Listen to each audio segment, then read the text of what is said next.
Alors, le thème de ce forum, Jésus-Christ est-il mort et ressuscité aussi pour les musulmans? En fait, répondre à cette question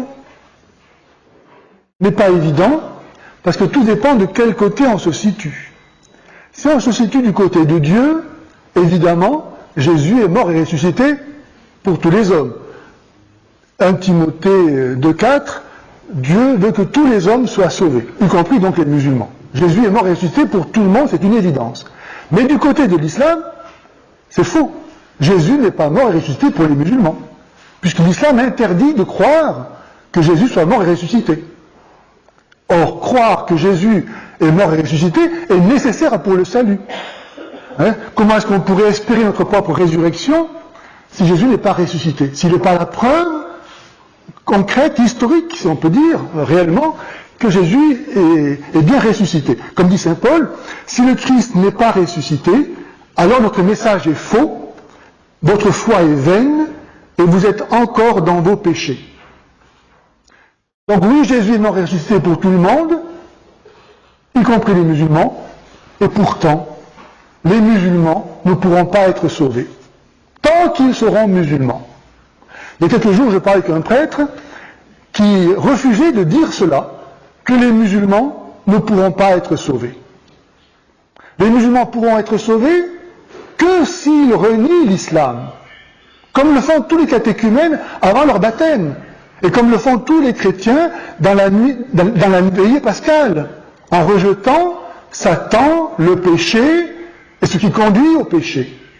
Or, y a-t-il un plus grand péché que de ne pas croire en Jésus-Christ? Donc nécessairement, quelqu'un, un musulman en particulier, pour être sauvé, doit rejeter la négation de la mort et de la résurrection de Jésus-Christ. Il ne peut pas être sauvé, autrement dit, tant qu'il est musulman. Donc la réponse à la question, Jésus-Christ est-il mort et ressuscité pour tout le monde? Oui, du côté de Dieu, et non, évidemment, du côté des musulmans. L'islam, par nature, est précisément l'antichristianisme. Il vient pour nier ce qui est le cœur de notre foi, que Jésus est mort et ressuscité. Il y a un verset dans le Coran où il dit ils ont cru qu'il était tué, mais en fait c'était une illusion. Ils ne l'ont pas vraiment tué. Donc la révélation coranique impose aux musulmans de croire que, en fait, au moment de la Passion, tout le monde a été illusionné, croyant que c'était Jésus qui était mis à mort, et en fait c'était un autre à sa place. Mais Jésus n'est pas mort. Mais si Jésus n'est pas mort, nos péchés n'ont pas été expiés, et donc nous ne sommes pas sauvés. Voilà. Donc l'islam, c'est vraiment l'antichristianisme qui vient pour détruire l'œuvre du Christ qui est notre salut par l'expiation de nos péchés. Jésus non seulement a expié nos péchés par sa mort, si Dieu meurt, qu'est-ce qui reste? Il n'y a rien qui reste. Donc tout est effacé. Et par sa résurrection, il nous donne accès à une nouvelle vie. À la fois, il détruit nos péchés et il nous donne la vie divine que l'on reçoit dans le baptême. Jésus dit, Marc 16, celui qui croira et sera baptisé sera sauvé. Celui qui refusera de croire sera condamné. Un musulman, parce qu'il est musulman, nie que Jésus soit mort, ne demande pas le baptême. Donc il ne peut pas être sauvé. Il faut que ce soit bien clair. Si un musulman arrivera un jour au paradis, c'est parce qu'il aura rejeté l'islam, comme tous les pécheurs rejettent ce qui les sépare de Dieu. On ne peut pas être sauvé en étant musulman. Il faut que ce soit bien clair. Sinon, l'évangélisation des musulmans n'aura aucune force. Si on n'est pas persuadé que l'islam damne tous ceux qu'il soumet, ça ne sert à rien d'aller les évangéliser. Et un prêtre qui ne croit pas que l'islam damne les musulmans, je ne vois pas qu'est-ce qui pourrait le motiver pour aller les évangéliser. Alors, le baptême est nécessaire au salut, parce que, de même que nous ne nous sommes pas donnés à nous-mêmes la vie éternelle, la vie humaine, cette vie terrestre que nous sommes en train de vivre, évidemment, parce qu'on n'existait pas. Il a bien fallu qu'il y ait un moment où nous recevions cette vie humaine. On n'a pas toujours existé. Et ce moment, c'est le moment où nos parents se sont unis. Avant, on n'existait pas. Et de même, pour avoir la vie éternelle, il faut qu'il y ait un moment où nous la recevions, parce qu'on ne l'a pas. On n'est pas Dieu. On ne peut pas se donner à soi-même la vie éternelle. Il faut qu'il y ait un moment où nous la recevions. S'il n'y a pas ce moment-là, on ne l'aura jamais. Et ce moment, c'est le baptême. Dans le baptême, nous recevons la vie éternelle. Celui qui croira et sera baptisé sera sauvé. Jean 3,5, nul, à moins de renaître de l'eau et de l'esprit, ne peut entrer dans le royaume des cieux. La vie éternelle, on ne l'a pas. Il faut la recevoir. Et ce moment où on la reçoit, c'est le baptême. Alors bien sûr, il y a plusieurs modes d'administration du baptême. Il y a le baptême d'eau qui est la voie normale, et il y a le baptême de sang pour les catéchumènes qui meurent en haine de leur foi, sans avoir été baptisés, et qui donc quelque part sont baptisés dans leur sang. On appelle le baptême de sang. Et puis il y a le baptême de désir pour ceux qui meurent sans avoir été baptisés, mais néanmoins avec le désir d'être baptisés, ne serait-ce qu'implicitement. Donc le baptême est absolument nécessaire au salut. Quel que soit le mode d'administration sur lequel on le reçoive, il est nécessaire au salut, aussi vrai qu'on n'est pas Dieu et qu'il faut recevoir la vie éternelle pour l'avoir un jour. C'est si vrai que l'Église considère le baptême comme une nécessité absolue qu'elle a étendu aussi loin qu'elle a pu la possibilité pour tous de le recevoir, qu'elle considère comme valide le baptême donné, même par un non baptisé, à quelqu'un qui lui demanderait de répéter la formule baptismale, X, je te baptise au nom du Père et du Fils et du Saint-Esprit, sans être donc lui-même baptisé, et en versant de l'eau sur la tête de la personne qui lui demanderait. Donc on ne peut pas faire plus que ça. Et même si on ne trouvait personne pour faire ça, le simple fait de mourir avec le désir du baptême, ça serait un baptême de désir, on serait validement baptisé. Très bref, tout ça pour dire la nécessité de mourir au péché, et donc au plus grand de tous les péchés, qui est de nier que Jésus est mort et ressuscité pour nous. Vous savez, en Jean 6, je ne sais plus combien, quand les Juifs demandent à Jésus « Que nous faut-il faire pour travailler aux œuvres de Dieu ?» Jésus répond « L'œuvre de Dieu, c'est que vous croyez en celui qui l'a envoyé. » Donc comment est-ce qu'on peut croire, quand on est musulman, en Jésus-Christ? Si Jésus-Christ n'est pas Dieu, s'il n'est pas mort, il ne s'est pas ressuscité, il ne nous a pas sauvés. Donc la réponse à la question de ce forum, Jésus-Christ est-il mort et ressuscité pour tous? Oui, évidemment, mais pas pour les musulmans. Sauf s'ils se convertissent. D'où la nécessité de les évangéliser. Maintenant, je vais vous parler des raisons pour lesquelles l'islam se justifie de ne pas croire en Jésus-Christ, notamment son refus du péché originel, ou bien le fait que ça serait indigne pour Dieu d'assumer notre humanité et de souffrir. Et je terminerai en disant pourquoi nous croyons en Jésus-Christ. Alors les raisons pour lesquelles l'islam rejette la foi en la mort et en la résurrection de Jésus-Christ. Eh bien essentiellement, il n'y en a pas d'autres, c'est parce que le Coran le leur dit. Voilà, un musulman est capable de rejeter l'accomplissement parfait et définitif de la révélation de Dieu initiée dans le peuple juif, simplement parce que le Coran lui dit que c'est faux. Et sur quoi fonde-t-il sa conviction que le Coran lui dit la vérité? Ben finalement, sur rien d'autre que la foi en un homme.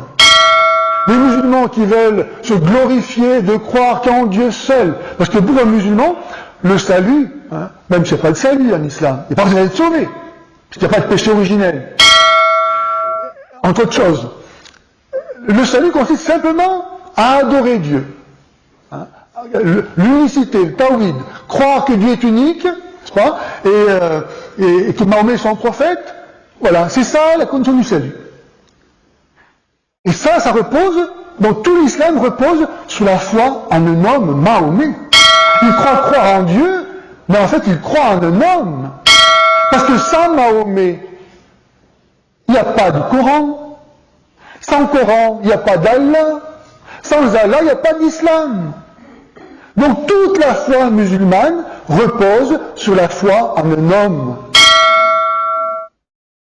C'est un argument, ça a donné aux musulmans qui nous reprochent à nous, chrétiens, d'être des associationnistes. Mais eux-mêmes associent si bien Mahomet et Allah que jusque dans leur profession de foi, ils disent leur foi en Allah et en Mahomet.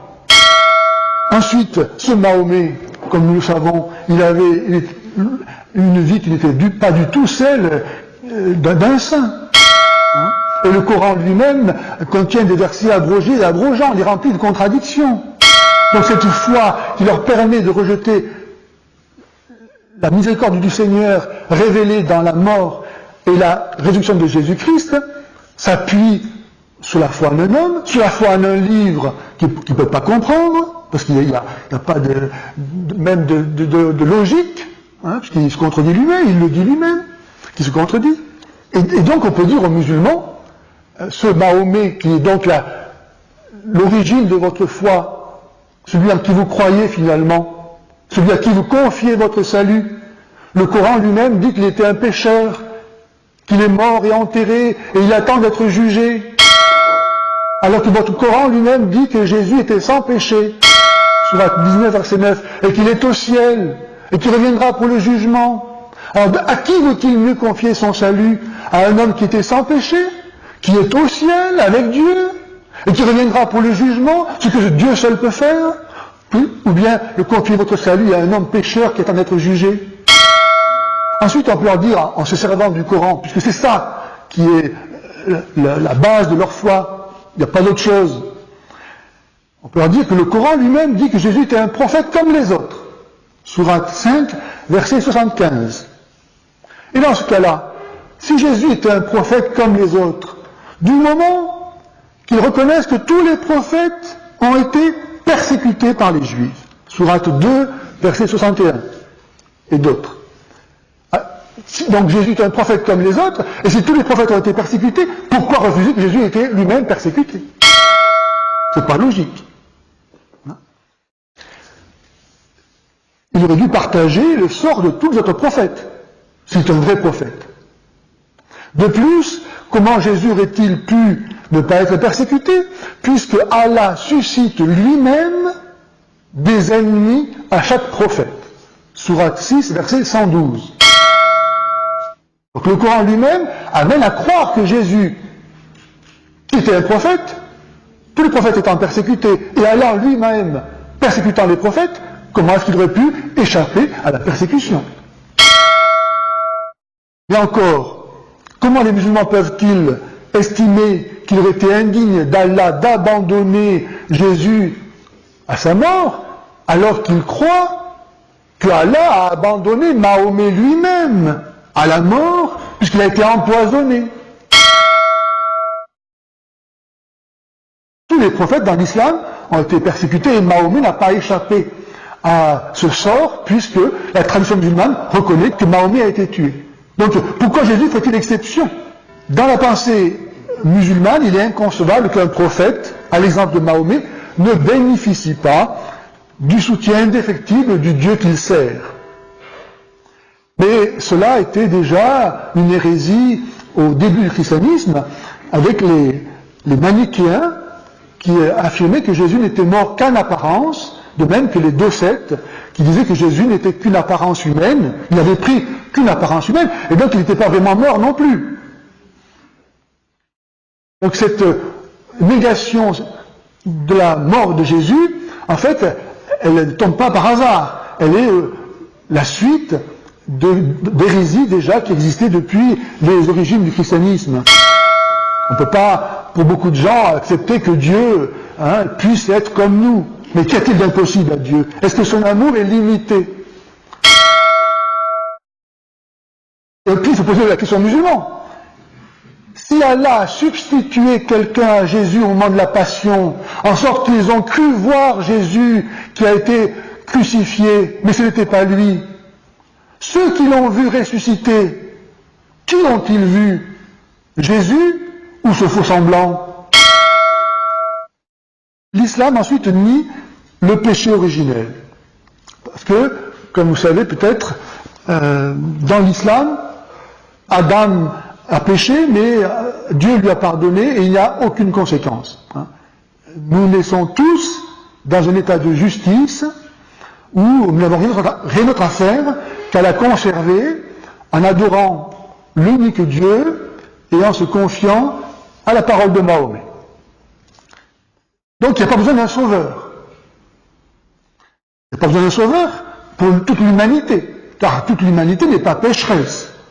On est tous dans un état tel que Dieu l'a voulu. Lorsqu'il nous a créés, lorsque Dieu nous crée en cet instant, il nous crée tel qu'il nous veut.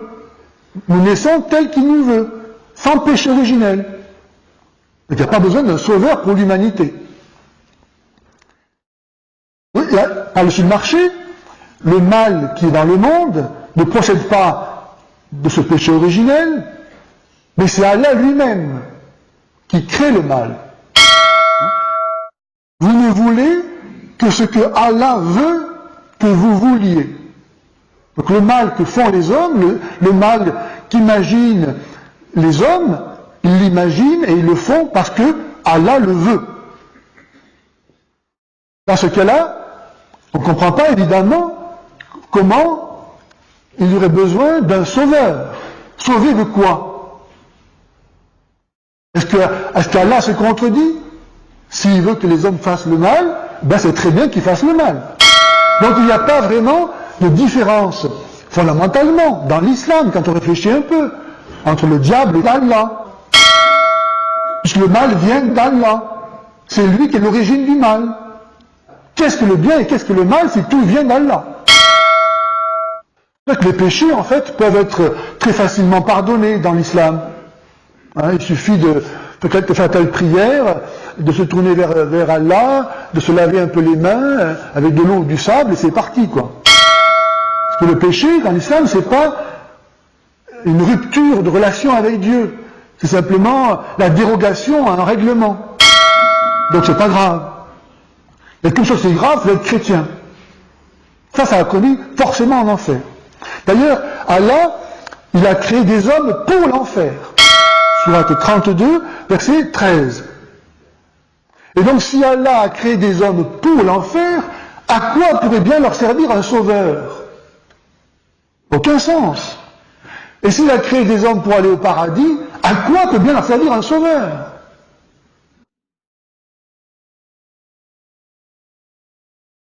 Par l'âme est celui qui l'a harmonieusement façonné en lui, inspirant sa perversion et sa piété.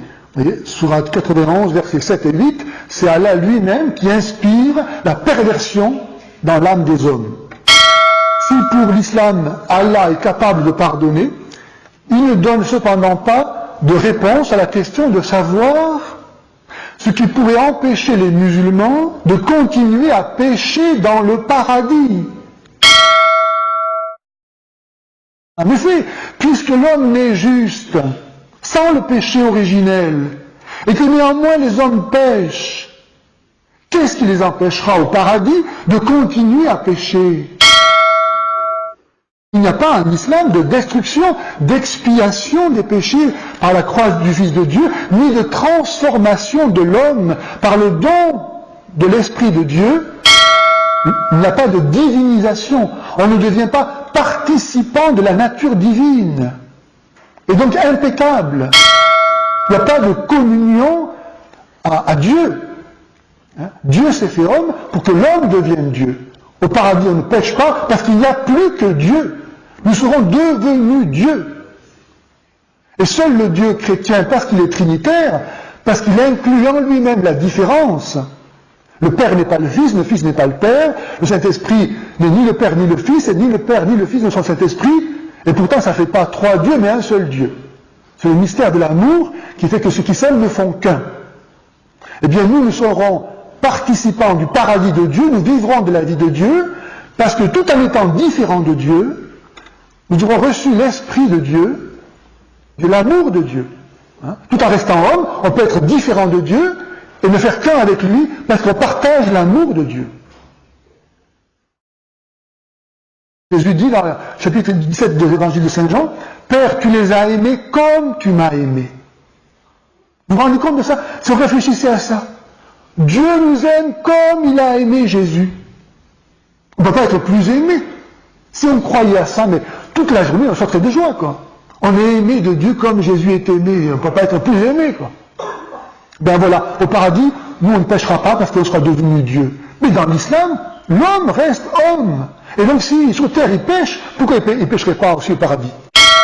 Dans la révélation du dogme du péché originel, Dieu est méconnu, affreusement caricaturé, le problème du mal reste entier et l'homme est incompréhensible à lui-même. Il est indéniable qu'une cassure s'est produite entre le Dieu parfait et sa création. Dans l'islam, qui ne craint pas de parler de salut, parce qu'on va tout récupérer, n'est-ce pas, pour mettre tout ça au service de l'islam.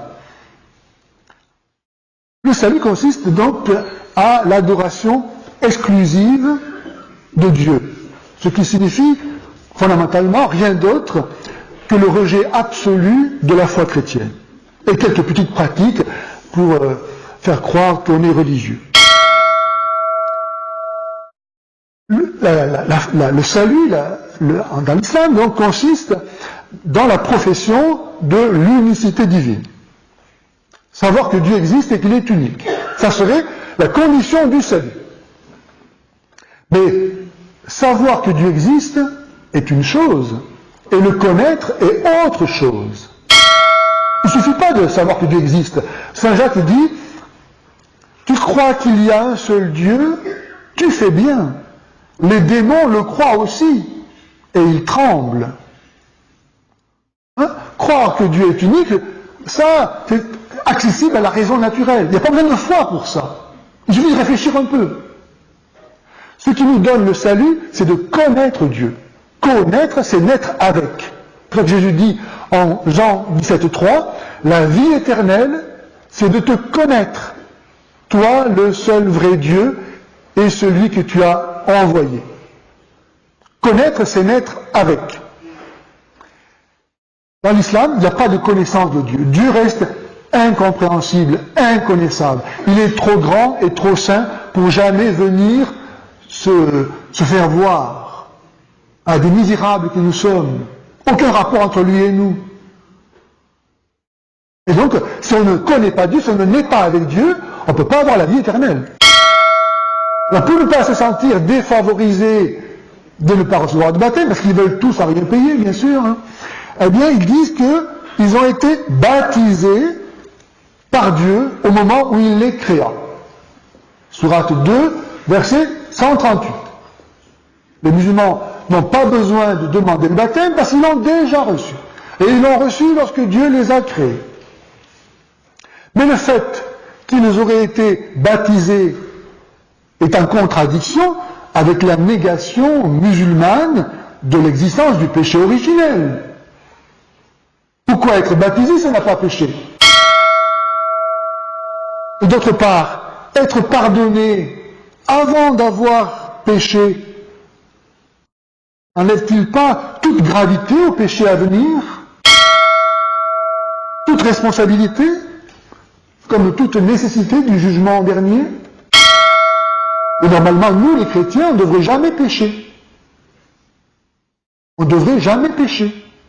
Quand on va se confesser et qu'on est pardonné, on reçoit la grâce, on est rétabli en grâce. Pourquoi faire? Pour vivre selon la volonté de Dieu. Dieu nous rétablit en communion avec lui et il nous donne tout ce qu'il nous faut pour que nous puissions accomplir sa volonté. Sinon, comment pourrait-il ensuite venir nous reprocher d'avoir péché? C'est pour ne pas faire autrement. En fait, nous, chrétiens, on devrait tous être des saints. C'est pour ça que Jésus dit, soyez parfaits comme votre Père Céleste est parfait. Nous avons reçu la grâce, nous avons reçu la communion avec Dieu. Nous ne faisons plus qu'un avec lui. Nous sommes la chair de sa chair. Nous avons le même esprit que lui. Et pour ça, il faut le croire, pour pouvoir le vivre. Mais un musulman qui a déjà été baptisé avant même d'être né, à ce moment-là, toute sa vie, eh bien, elle est sans péché par définition, comme la lettre devait l'être. Ensuite, le Coran rejette l'incarnation au motif que ça serait indigne de Dieu de venir s'abaisser jusqu'à assumer les actes que nous posons n'est-ce pas? On se trouve ça souvent dans les forums avec les musulmans qui vous disent, mais comment vous pouvez imaginer que Dieu mange, fait caca, etc. C'est indigne de Dieu. Mais à cela, il faut répondre que si nous posons tous ces actes-là, qui sont inhérents à notre condition de créature, c'est parce que Dieu nous a fait comme ça. Et donc, dire que c'est indigne de Dieu de poser les actes que nous posons en tant que créature, c'est insulter le Créateur. C'est dire que ta création n'est pas belle, elle est indigne de toi. Comment est-ce qu'ils peuvent prétendre honorer et glorifier Dieu en méprisant sa création? Notre Dieu, non seulement nous a fait comme nous sommes, et il a dit que c'était très beau. La Genèse répète ça au début, n'est-ce pas, plusieurs fois. C'est très beau. Tout ce que nous faisons est très beau. Il n'y a qu'une chose qui est indigne de Dieu, c'est le péché. Mais souvent pas d'être une créature humaine. Créée à l'image de Dieu. Dans l'islam, l'homme n'est pas à l'image de Dieu. Et non seulement, donc, Dieu n'a pas à avoir honte de ce que nous sommes et de ce que nous faisons en tant que créature, mais par-dessus le marché, il nous aime au point de l'assumer, de devenir homme lui-même. Et il n'en est pas du tout humilié. Parce que s'il était humilié, il se renierait lui-même.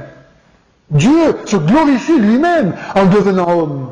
Parce qu'il assume ce qu'il a fait, et il en est fier. Il n'a pas à en avoir honte, comme l'imaginent les musulmans. L'incarnation n'enlève rien à Dieu, n'abaisse pas Dieu, mais donne tout à l'homme, en lui donnant précisément de devenir comme Dieu. D'une façon substantielle. Nous sommes la chair du Fils de Dieu. Dieu a pris chair de la Vierge Marie et il nous la donne en communion pour que sa chair et notre chair ne restent plus qu'une seule chair. C'est le grand miracle de l'amour, de la divinité pour notre humanité, un peu comme un époux qui aime son épouse, qui a lui donné son corps pour ne faire avec elle plus qu'une seule chair. Bien là, Dieu a pris chair de la Vierge Marie pour nous la donner en communion, pour que nous donnions nous-mêmes le corps du Christ. Il n'y a pas l'Église sans Eucharistie. Il y a une preuve que Jésus est bien mort et ressuscité, c'est l'Eucharistie. Pourquoi les chrétiens depuis 2000 ans célèbrent-ils l'Eucharistie? Si Jésus n'était pas mort et ressuscité, il ne célébrerait pas ça. Ça n'aurait aucun sens. Si Jésus n'était pas ressuscité, quel intérêt de faire mémoire de la mort de Jésus? C'est un échec complet, il est mort, il n'y a plus rien. Et pourtant, depuis 2000 ans, les chrétiens célèbrent l'Eucharistie. Ensuite, si donc Allah a substitué à Jésus quelqu'un au moment de la Passion, donc c'est pas vraiment Jésus, alors quel est ce Dieu qui est capable de faire mourir quelqu'un à la place de notre? Mais non seulement ça, mais de tromper pendant des siècles tous ceux qui vont croire que Jésus était bien mort, et qu'à cause de ça vont se damner en étant chrétiens. Car les chrétiens sont chrétiens parce qu'ils croient notamment que Jésus est mort et ressuscité. Et il ne peut pas être ressuscité s'il n'était pas mort. Donc quel est ce Dieu qui a été capable non seulement de substituer quelqu'un d'autre au moment de la Passion à Jésus, mais par-dessus le marché pendant des siècles, jusqu'à l'avènement de l'islam, de faire croire aux gens ce qui était faux pour pouvoir les damner. Est-ce qu'on peut penser que Dieu est comme ça? Une autre raison pour laquelle les musulmans refusent la rédemption, c'est ce verset « Nulle âme ne portera le fardeau d'un autre en plus du sien ». Coran, sourate 35, verset 18. Or, s'il est vrai que chacun de nous répondra à Dieu de ses actes au jour du jugement dernier, et pas de ceux du voisin, néanmoins, ce verset-là ne peut pas concerner Jésus, puisque lui-même était sans péché. Donc parce qu'il était sans péché, il est capable de porter le péché des autres. Donc avancer ce verset pour dire que chacun aura à rendre compte de ses propres actes n'enlève rien au fait que Jésus, étant différent de tout homme, parce qu'étant sans péché, est capable, lui, de déroger à cette règle et de rendre compte pour le péché de ceux qui croient en lui. Celui qui m'aura confessé devant les hommes, moi aussi, je le confesserai devant mon Père, dit Jésus. Si en islam, il n'y a donc pas de place pour le Sauveur qui porte le péché des autres, comment pouvait-il y en avoir pour son amour qui commande porter les fardeaux les uns des autres? À la différence de Confucius, de Zoroastre, de Jupiter ou de Mahomet, tous ceux qui les touchent trahissent leur nature humaine, tandis que tout dans la vie du Christ trahit sa nature divine. Au point que leur différence, c'est à sa propre mort que Jésus va confier son message. Comment ne pas être frappé par le rôle que Jésus donne à sa mort? Ou ça nulle part ailleurs. Comment ne pas y voir ce qui ne saurait être l'invention de l'homme? Les musulmans croient qu'Allah leur pardonnera leurs péchés, mais sur quoi Allah devrait-il s'appuyer pour renier le décret de sa justice? Pourquoi Dieu devrait-il pardonner si rien de nouveau, rien de déterminant ne contrebalance le péché qui a justifié le châtiment? Dans l'islam, rien n'intervient pour contrebalancer le péché. Dans la révélation judéo-chrétienne, il y a quelque chose qui intervient et qui est la passion justement du Seigneur. Dans la création, le péché n'aurait pas dû exister. Dieu dit à Adam et Ève, ne mangez pas du fruit de l'arbre de la connaissance du bien et du mal. Dieu ne voulait pas le péché. Et donc le péché est venu déséquilibrer la création de Dieu.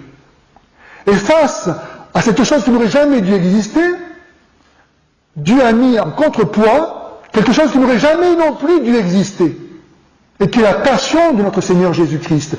Jésus-Christ n'aurait jamais dû mourir. Il était sans péché. Et la mort est le châtiment du péché. Donc c'était parfaitement injuste que Jésus meure. D'ailleurs, Jésus ne pouvait pas mourir. Pour qu'il meure, il a fallu qu'on le tue. Jésus est mort d'une mort comme on ne peut pas l'imaginer. Pour nous, c'est naturel de mourir, on ne peut pas faire autrement. Mais Jésus ne pouvait pas mourir. La mort est le châtiment du péché. Dieu dit à Adam et Ève, ne mangez pas du fruit de l'arbre de la connaissance du bien et du mal, parce que si vous en mangez, vous mourrez. La mort est la conséquence du péché. Elle n'existe pas par elle-même. Ce n'est pas Dieu qui écrit la mort. Et donc, dans le christianisme, il y a un contrepoids. Par la passion de Jésus, Dieu a mis dans le monde quelque chose qui peut faire contrepoids au péché. Mais dans l'islam, il n'y a rien en face du péché. Il n'y a pas de réparation. Ça n'existe pas, la réparation. Si vous faites brûler la maison de votre voisin, peut-être que votre voisin va pouvoir vous pardonner, mais la maison restera brûlée. Eh bien, dans l'islam, elle reste brûlée. Il n'y a pas de réparation. Et ça veut dire que le démon et tous ceux qui insultent Dieu dans l'islam, eh bien, ils gardent la gloire d'avoir réussi à offenser Dieu. Et ils emportent avec eux en enfer cette gloire d'avoir pu offenser Dieu, d'avoir détruit sa création. Mais pour nous, chrétiens, il y a réparation. Jésus, justement, a fait quelque chose qui n'aurait jamais dû exister et qui vient donner à Dieu plus de gloire que ce que le péché lui en a enlevé. Dieu, dans notre humanité, s'est aimé lui-même d'un amour divin. En Jésus, Dieu homme, Dieu a aimé, Dieu Fils a aimé Dieu le Père, donc d'un amour divin au nom de l'humanité. Il a souffert au nom de tous les hommes, librement, volontairement. Et ça a plus de valeur, ça donne plus de gloire à Dieu que tous les péchés réunis. C'est réparé. Jésus, par la passion, par ses souffrances, il nous a guéris, comme dit saint Paul. Il nous a guéris. Les cicatrices s'en vont. Voilà, nous sommes remis à neuf. Il est encore plus beau qu'avant, puisque nous devenons participants de la nature divine.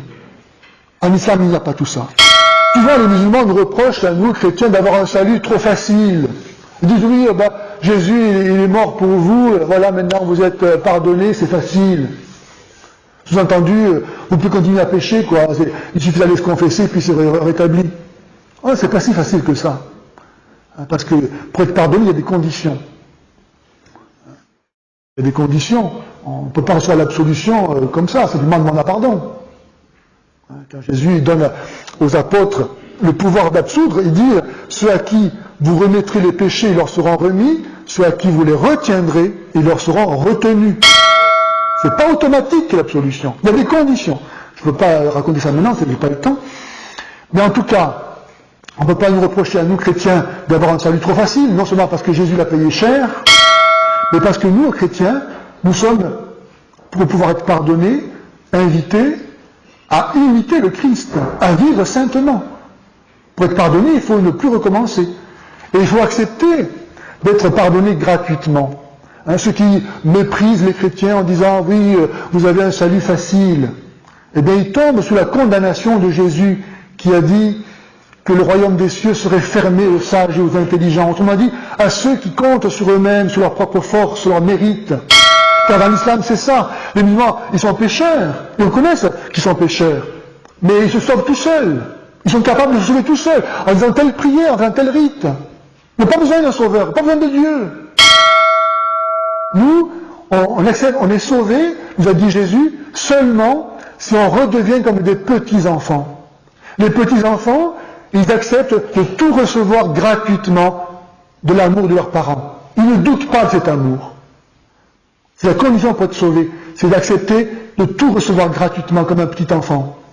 Dans l'islam, c'est l'orgueil qui est exalté dans la mesure où on n'a pas besoin d'un sauveur, on se sauve soi-même, par ses bonnes œuvres. Je répète tant de fois le Coran, je me lave les mains en faisant comme ça telle prière, jusqu'au coude, s'il vous plaît, pas moins, etc. Et je suis délivré du péché. Facile. Alors maintenant, on va voir pour quelles raisons nous croyons en Jésus mort et ressuscité. Alors nous avons plein de raisons. D'abord, parce que cela a été annoncé dans l'Ancien Testament. Dans l'Ancienne Alliance, peu à peu, s'est dessinée la figure du serviteur souffrant, qui devait apporter le salut non seulement à Israël, mais au monde entier. Ensuite, nous avons la vie et la sainteté sans pareil de Jésus. Est-ce qu'on peut penser que Jésus est un menteur? Quand on le voit vivre, quand on écoute son enseignement, est-ce qu'on peut penser que c'était un menteur? Ensuite, il y a ces miracles qui continuent aujourd'hui. Le miracle de l'Anciano, par exemple. Vous connaissez le miracle de l'Anciano? Fantastique, hein? Un prêtre qui célèbre la messe au 8e siècle et qui au moment de la consécration se met à douter que ça soit vraiment le corps et le sang de Jésus, au même moment, dans la patène, à la place de l'hostie, il y a un bout de chair. Et dans le calice, 5 caillots de sang. Et depuis le 8e siècle, c'est conservé miraculeusement. Les savants n'arrivent pas à comprendre comment, dans les conditions atmosphériques dans lesquelles c'est conservé, ce ne soit pas décomposé. Donc depuis 12 siècles, on a ces espèces qui ont été analysées il y a quelques années, et le résultat, entre autres choses, dit qu'ils ont les mêmes propriétés que du sang humain frais vivant. Depuis 12 siècles, on a là des espèces vivantes. Qu'est-ce qu'il nous faut de plus nous croire à l'Eucharistie? Je ne comprends pas comment cette bonne nouvelle n'est pas annoncée tous les jours au journal de 20h sur KTO. Ça ne se démode pas, ça. C'est toujours actuel. Il n'y a rien de plus beau que ça. Ensuite, il y a les prophéties de Jésus. Il y a les témoins oculaires. Si Jésus n'était pas mort et ressuscité, on ne voit pas comment les apôtres, les premiers chrétiens seraient allés se faire tuer pour annoncer des choses qu'ils n'auraient pas vues. Ça n'a pas de sens. Comment saint Paul aurait pu écrire « Je suis crucifié avec le Christ, et ce n'est plus moi qui vis, c'est le Christ qui vit en moi. Ce que je vis maintenant dans la chair, je le vis dans la foi au Fils de Dieu qui m'a aimé et qui s'est livré pour moi. » Si Jésus n'est pas mort et ressuscité, on ne voit pas comment saint Paul aurait pu écrire ça, n'est-ce pas? Il aurait été facile que l'annonce de la résurrection de Jésus soit rejetée par tout habitant de Jérusalem, si ça n'avait pas été le cas. Si Jésus n'avait pas été effectivement crucifié, et si tant de monde ne l'avait pas vu, personne n'aurait cru. Il y a le témoignage de l'Esprit Saint dans le cœur de tous les baptisés. Il faut beaucoup aimer le Saint-Esprit. C'est lui qui nous fait connaître Jésus. Il faut apprendre à connaître le Saint-Esprit. Il est merveilleux. Jésus nous l'a envoyé, c'est le consolateur. Il nous console parce qu'il nous fait connaître Jésus, sa victoire sur tout mal. Dans la mesure où on écoute l'Esprit Saint, on se rend compte de la victoire de Jésus. Et là, on peut y participer. On peut la recevoir. Parce que l'Esprit Saint nous montre comment Jésus nous rend vainqueurs. Saint Paul dit, Romains 8, 37, nous sommes les grands vainqueurs en celui qui nous a tant aimés. Mais qui peut nous convaincre de ça, sinon le Saint-Esprit? Ensuite, il y a la sainteté et l'universalité de l'Église.